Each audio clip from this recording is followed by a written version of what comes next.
I'm Iain and welcome back to the Northland workshop. I finally did it. After 3 years of searching for this thing, I finally found a K200 pocket hole jig, and I'm very excited about it because these are very hard to come by and there's very little information out there on them.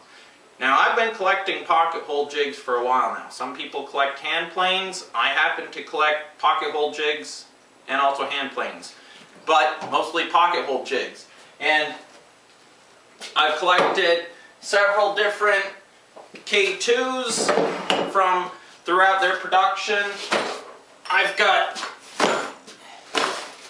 M1, M2, and a K1 jig. On the wall I have K5, K3, an A2, a heavily modified K4 with an air clamp attached to it, a K200, but none of those compare to this. This is the K200 jig, and it is the best pocket hole jig ever made. And I'm going to show you why in this video. Okay, bask in the glory that is the K200 pocket hole jig. There is one huge thing with this jig that sets it apart from all the other pocket hole jigs, and that is this right here. It has its very own chuck on a set of guide rails that allows the drill to stay attached to the thing the whole time. To fully appreciate that, let's take a look at a similar yet not as good jig. This is my Kreg A2 jig, and the A stands for air clamp, which you can see the little cylinder right here. 2 is because it has 2 holes. As far as I can tell, they never made an A1 jig. However, they might be out there because you could buy this air cylinder as a retrofit kit for your existing metal Kreg jig. So somebody could have taken a K1 or an M1 jig with a single hole and mounted one of these air clamps to it. But as far as I can tell, they never came that way from the factory. These you could buy straight from the factory this way. Or if you had a K2 jig, you could attach an air cylinder. Same with an M2. If you had the M2, you could put the air cylinder on that as well. And really, that's the big benefit of this over, say, a standard K2, is you no longer have to reach around the thing to clamp it. Which, if all you're doing is 1x4s and stuff like that, reaching around to work the toggle clamp isn't the worst thing in the world. However, if you're working with 3/4 inch plywood or something like that and it's a big panel, it gets kind of challenging sometimes to be able to reach around that panel to clamp it. So here is an air cylinder that simply hooks up to your compressed air. You give it anywhere between 80 and 100 psi, step on this little pedal, and this thing clamps the workpiece in place. It does speed up production quite a bit when all you have to do is step on this to clamp it versus toggle clamp. However, there's a downside to this. The downside is the amount of time it takes the electric drill to coast to a stop in between holes, because when you pull the drill bit out of the hole, you really need to let it come to a complete stop before you try to put it in the other hole. Or if you move the thing, you have a spinning drill bit on your hands that you got to put somewhere. That takes longer than you think it would when you're in the zone of drilling pocket holes. If you try to cheat the system and stick it back in the drill guide with the bit still spinning, there's a good chance that the cutting edge of the step bit is going to meet the hardened steel drill guide, and it's going to break the edge of the drill bit. And if it doesn't break the edge, it will severely dull it, and pretty soon it's going to be next to useless. So for the sake of the drill bit, you got to let it come to a complete stop. Here we turn our attention to the K200. Because the drill bit has its very own guide system, not just a hardened steel drill guide in the head, but also these guide rods that let it move up and down, plus the springs to keep it retracted. I no longer have to let this thing coast to a stop. In fact, if I'm really feeling in the zone, I can leave this thing spinning as I move it again and again. I probably wouldn't do that because it'll heat up the drill guide more than it needs to be, but it could do that because everything is held in place. All I have to do is step on the pedal to clamp it, pull the trigger,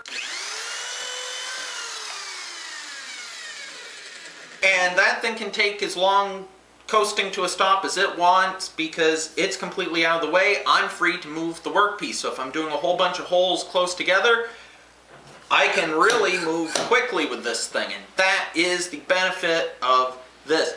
The other thing is it really reduces the chances of snapping one of these bits because you can't twist it at an angle as you're inserting in the drill guide because this whole thing moves up and down in a perfectly straight line.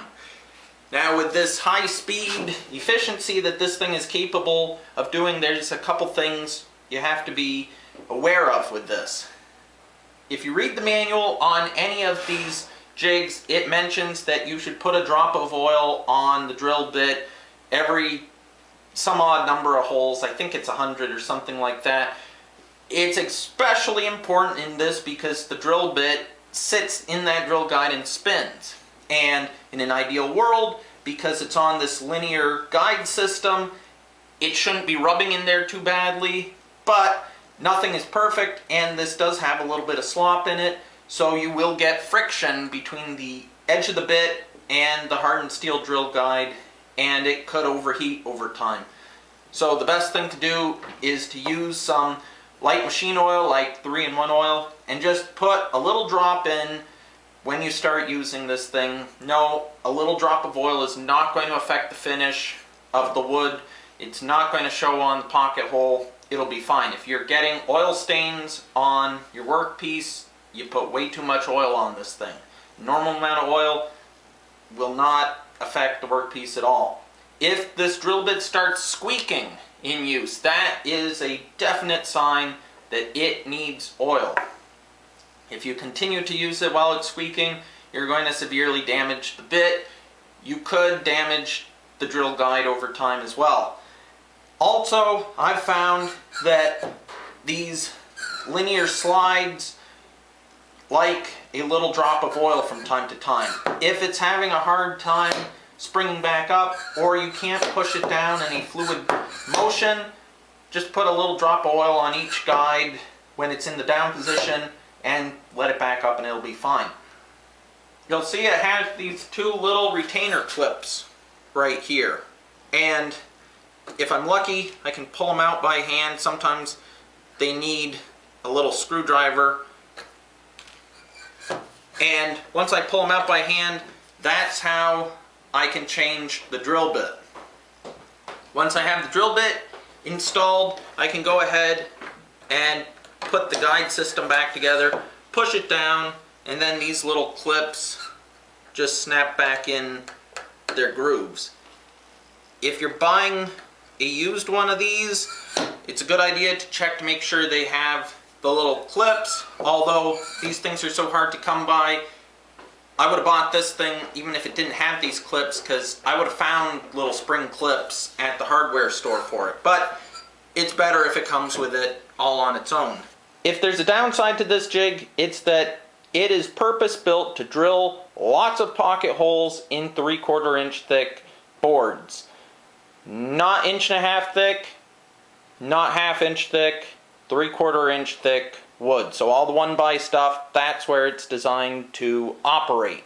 I thought it would be interesting if we compared the speed of the K200, the A2, and a standard toggle clamp K2 to one another. So what I want to do is drill 10 pocket holes in this scrap piece of pine. You can see I've been setting up the jig with it, and we're going to time it. to see how long it takes to drill 10 pocket holes with this, 10 pocket holes with the A2, and then again with the K2. So let's see how this goes. We'll start the timer when I pull the trigger on the drill.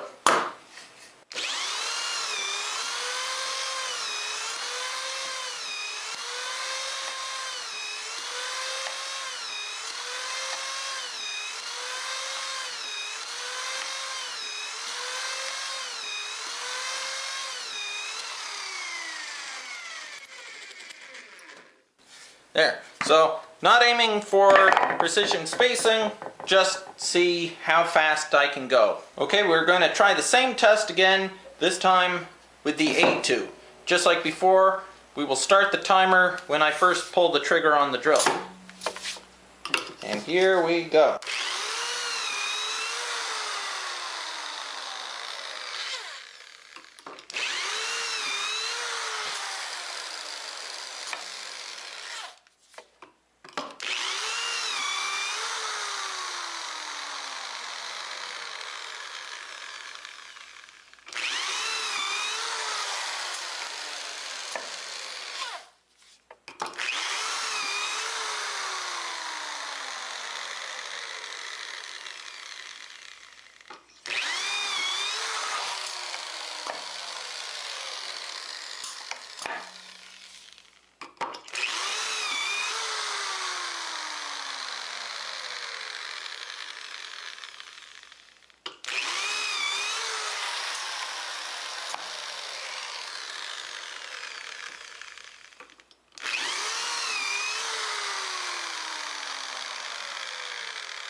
There. Here we have a mid-production run K2. So this would have been in direct competition with the A2 and the K200 back when it was made. So let's see how it does.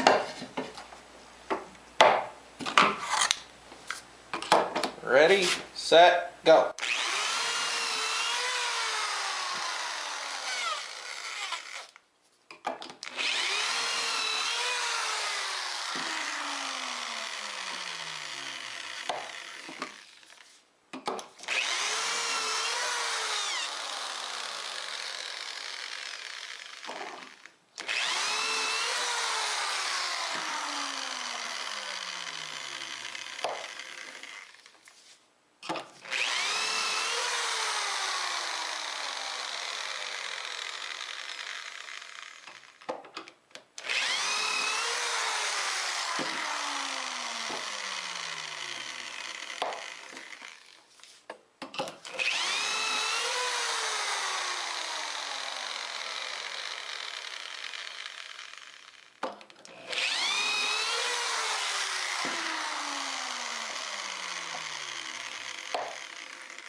There. So that was a fairly unscientific test of these things because, let's face it, there was a lot of variables with just me using the drill, because after all, I was feeding it in, whether it was the spring-loaded one or a manual one. The speed that I pushed the drill bit into the wood could have varied hole from hole. It definitely varied with the A2 because it doesn't have any holes to eject the sawdust, and I could feel using it that the flutes were loading up with sawdust. So the holes definitely make a difference.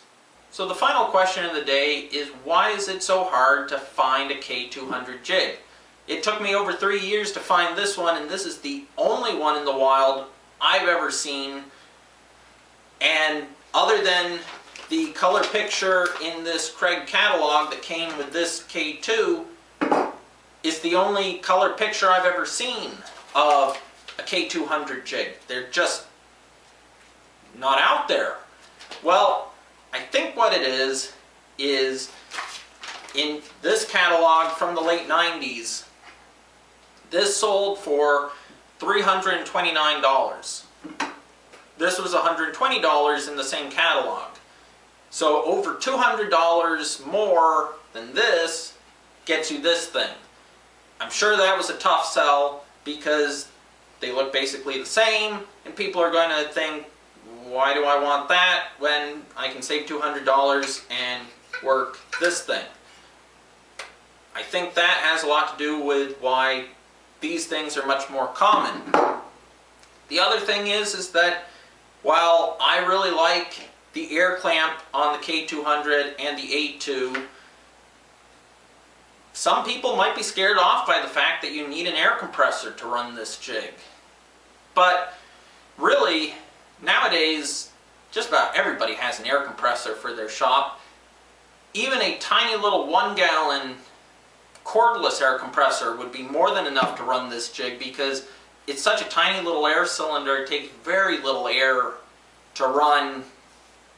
But back in the 90s, small cheap air compressors were not as plentiful as they are now, and so that again could have been a turnoff for a lot of people. So once again, you have a lot of K2s floating around. If you happen to find a K200, I highly suggest you get it because it is the best pocket hole jig ever made, in my humble opinion. If you get one, I suggest mounting it to a bench somewhere. I haven't figured out where I want to mount this one yet, but it really deserves to be screwed down and an electric drill dedicated right to it. And I would use a corded drill versus a cordless one for two reasons. One, the RPMs of a cheap corded drill are almost always higher than the max RPMs of a cordless drill. The higher the cutting speed of the drill bit, the smoother the hole is going to be. The other thing is, with a jig like this, you're going to be in the zone drilling lots and lots of pocket holes.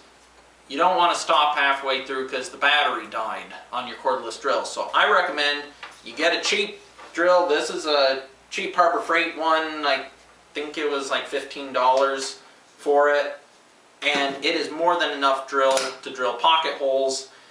Get the drill, attach it to the jig, screw the jig down to a work surface, and then you are all ready whenever the mood hits you to drill lots of pocket holes and things.